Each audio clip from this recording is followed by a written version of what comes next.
Well, hi there. Welcome back to Mossy Roots Farm. This is our last video of the series, Cows and Winter.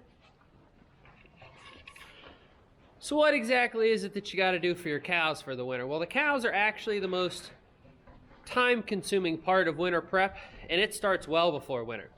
So technically you can feed cows pure grain, just like we feed our pigs pure grain and our chickens pure grain. You can do that for cows, but we find it more cost effective to feed large round bales, and it's easier for us than square bales. So like this round bale here,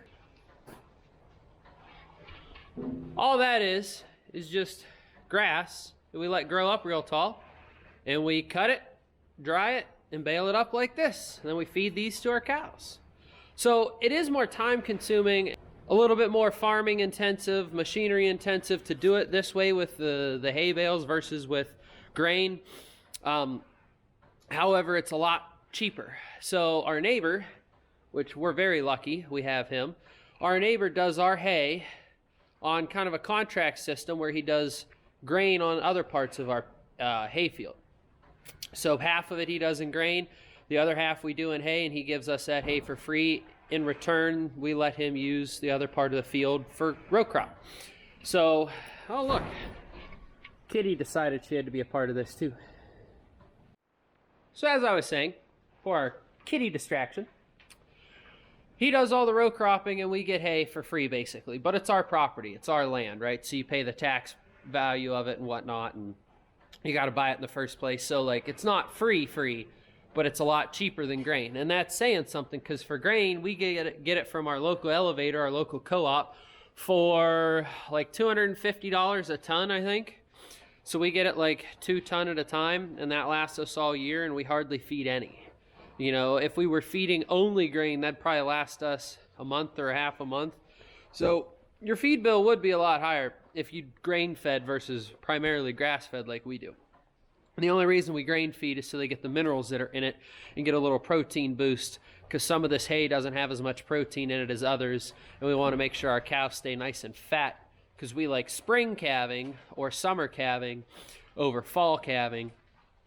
So we make sure that they're nice and well fed in the wintertime to maintain body weight. But so that's what we do. So our preparation takes months and months of time in advance to get it all done. You got to cut it, rake it, mow it, bale it, move it, and then you got to feed it once you're done with all that. Now that's just the food side of things. What do we do in the barn? Well, if it was going to stay cold, like it's not going to, it's going to get back up to 60s here in the next couple weeks, we would put a lot of straw or hay down here so that way they aren't walking or sleeping on mud in case they want to come in here. Now our cows are, I don't want to call them free range because there's obviously a fence and you can't really see because of the lighting, but out there is all pasture and they can get into any portion of it anytime they want. So we don't lock them in a barn. We let ours go wherever, partly because we don't have water in this barn. They got to go to the natural spring and get water. So we can't have them locked in the barn. And the other part is we can't feed them in the barn just because we're not set up like that. So for us personally, we feed outside in the weather and they drink from a natural spring all year round and they're fine. And I mean, you can tell this girl is getting the groceries. Same with that one. They both big and fat, which is good. It's good to be big and fat for winter. But that's what we do with our cows. And then whenever they need hay, we'll take one of them big round bales, roll it over, and we'll feed them out there, and as soon as it starts dwindling down from them eating it, we'll roll over another one. And we just do that all winter long. And that's also why we wanted to start with this rotational grazing thing, because typically, and I don't want to say it like every year, but typically at this time we're starting to feed hay. You know, it's today the 2nd of November, so we're starting to feed hay right now, usually. Real bad years, we would have started feeding hay already. Good years like this one, we might have been able to survive with how we were typically doing things, not how we're going to start doing things. And that's why this rotational grazing stuff is really important, because we've still got, like I've shown in other videos, that pasture all the way up there has not been touched. The cows have not been in it since June.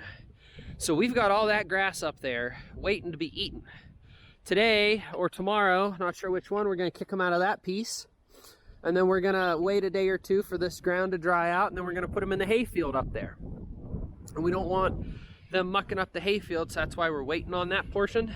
But that's why we do some of the stuff that we're doing, and that's why we're trying to go to these systems, rotational grazing, so that way we can feed grass, not even cut, grass in the ground until December or January would be the most ideal, which would then allow us to feed less hay bales, which would allow us to have more pasture because we don't need to have as much stocked up for hay, and we could have more cows on less acres with a very ideal system. And that's what our goal is.